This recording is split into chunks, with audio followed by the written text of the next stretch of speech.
Herkese selam. YouTube kanalıma hoş geldiniz. Bugün sizlere şimdiye kadar öğrenmiş olduğum tüm püf noktaları ile ev yapımı çıtır çıtır tulumba tatlısı tarifi vereceğim. Sizleri çok bekletmeden hemen tarife geçerek keyifli seyirler diliyorum.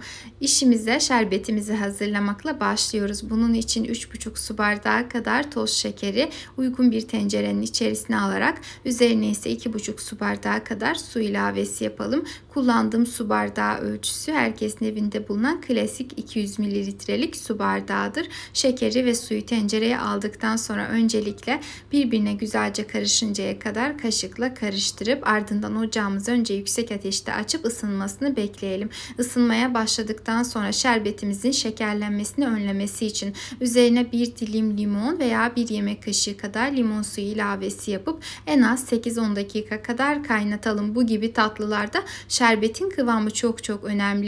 O yüzden koyu kıvamlı bir şerbet elde etmeye önem ve özen gösterirseniz çok iyi olur. Kıvamını kontrol etmek amacıyla kaşığın üzerine birazcık alıp veya kaşığı dik tutarak damlaların akmasından kontrol edebilirsiniz. Şerbeti 10 dakika kadar kaynattıktan sonra ocağın altını kapatıp tamamen soğuması için bir kenara alalım ve geçelim tatlımızı dökmek için şişemizi hazırlamaya. Bunun için yarım litrelik bir su şişesi kullanacağız. Önce eski kullanmadığımız bir bıçağın ucunu güzelce ısıtıp üzerine bir artı oluşturup daha sonra ona paralel bir artı daha oluşturarak yıldız şeklini verelim. Bu şekilde hazırladıktan sonra bıçağın ucunu ara ara ısıtarak yıldızı daha da genişletelim. Ve artık hazır oldu. Şimdi şişemizin içerisine hamuru koyabilmemiz için öncelikle arka kısmını keselim. Yine bıçağın ucunu ısıtıp keserseniz daha sonra kullanım aşamasında elinizi rahatsız etmez.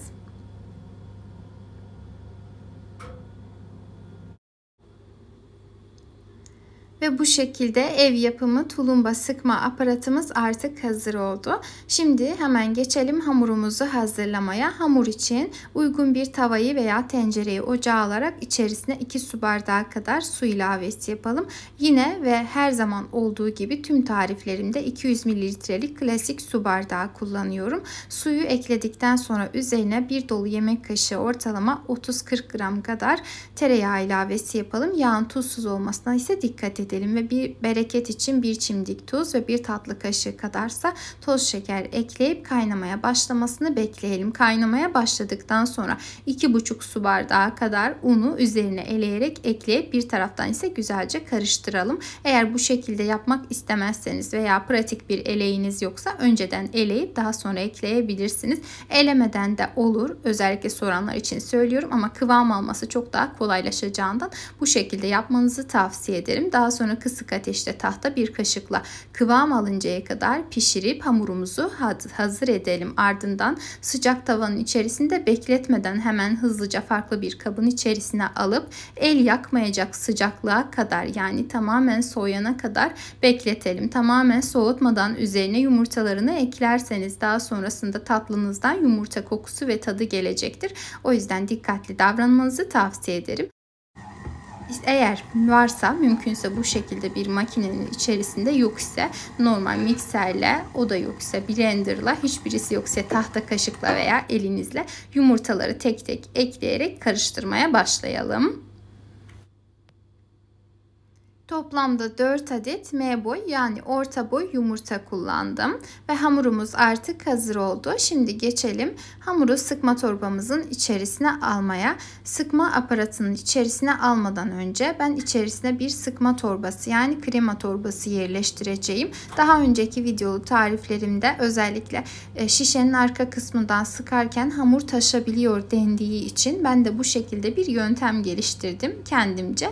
Çok da pratik ve güzel oldu gerçekten. Mutlaka bu şekilde denemenizi tavsiye ederim. Eğer krema torbanız yok ise, yani herhangi bir poşetiniz, krema poşetiniz yok ise onun yerine normal buzdolabı poşeti de kullanabilirsiniz. Öncelikle içerisine yerleştirip ardından geniş bir şekilde keselim ve uç kısmını geriye doğru katlayarak şişenin kapağını güzelce kapatalım ve artık aparatımız tamamen hazır oldu ve içerisine hamuru almadan önce mutlaka birazcık sıvı yağ veya zeytinyağı ile içerisini güzelce yağlayalım ki hamuru sıkarken çok daha pratik bir şekilde hamur içerisinden çıkabilsin.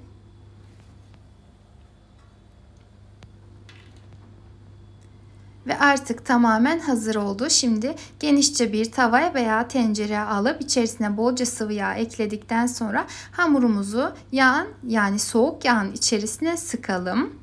Her defasında bıçağın veya makasın ucunu yağa bandırarak tekrardan devam ederseniz yapışmayacaktır. Bu arada hamuru kesinlikle kaynar yağın içerisine sıkmak olmaz. Aksi takdirde patlayabilir. Bu tarif de bu şekilde. Çok fazla soranlar olduğu için özellikle söylüyorum. İşte neden bu şekilde? İşte her tarifin farklı bir tekniği var. O yüzden buna uymamız gerekti.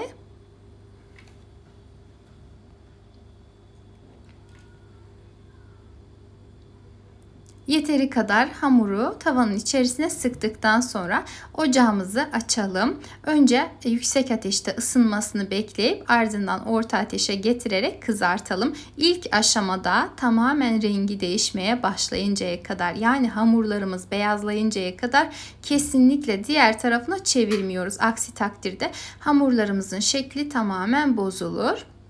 Daha sonra ise orta ateşte veya tavanız çok fazla sıcak ise kısık ateşte sürekli karıştırarak tamamen nar gibi kızarmasını bekleyelim.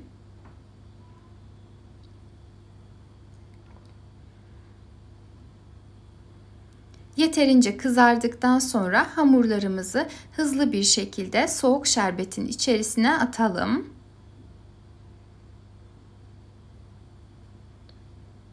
Ardından şöyle bir kevgirle birkaç kez karıştırdıktan sonra servis tabağına alabiliriz. Anında şerbetini çekip hamurun içerisi dolacaktır. Kesinlikle şüpheniz olmasın. Sadece tarife birebir uymanız yeterli.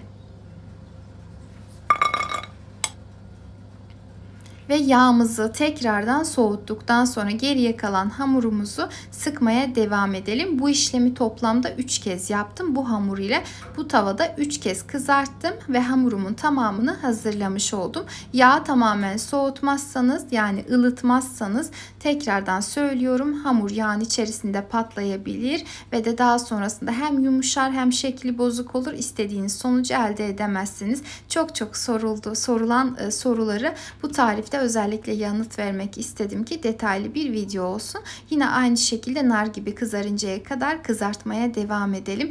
Gerçekten oldukça pratik ve güzel bir yöntem. Eminim sizler de deneyeceksiniz. Eğer daha önce denemediyseniz mutlaka deneyin. Denediyseniz de yorum kısmında buluşalım lütfen. Bu arada eğer videomu buraya kadar izlediyseniz beni nerelerden, yani hangi ülkeden veya şehirden izlediğinizi yorum kısmına yazarsanız çok sevinirim. Bu arada şerbetini çekip çekmediğini nasıl anlarız? Önce bir tane tatlıyı elimize alalım. Eğer çok ağırlaşmışsa demek ki anında şerbetini çekmiştir. Şerbetini çektikten sonra birkaç dakika içerisinde hemen servis tabağına alıp üzerine ben bolca fıstık serpiştirdim. Dilediğiniz gibi servis edebilirsiniz. Tamamen soğutmadan bile sıcak haliyle tüketebilirsiniz. Bu arada buzdolabında 2-3 güne kadar çıtırlığını koruyacaktır. Yeter ki tarife birebir uyunuz. Eğer beğendiyseniz emeğime saygı olarak beğeni bırakıp yorum yazmayı, kaydetmeyi ve de görmesini istediğiniz sevdikleriniz ve ailenizle paylaşmayı ihmal etmeyiniz. Yeni video tariflerimden ilk siz haberdar olmak isterseniz eğer kanalıma ücretsiz bir şekilde abone olarak bildirim zilini tüm olacak şekilde etkinleştirmeniz yeterli olacaktır. Bir sonraki videolu tariflerimde tekrardan sizlerle görüşmek ümidiyle kendinize çok iyi bakın. Allah'a emanet olun.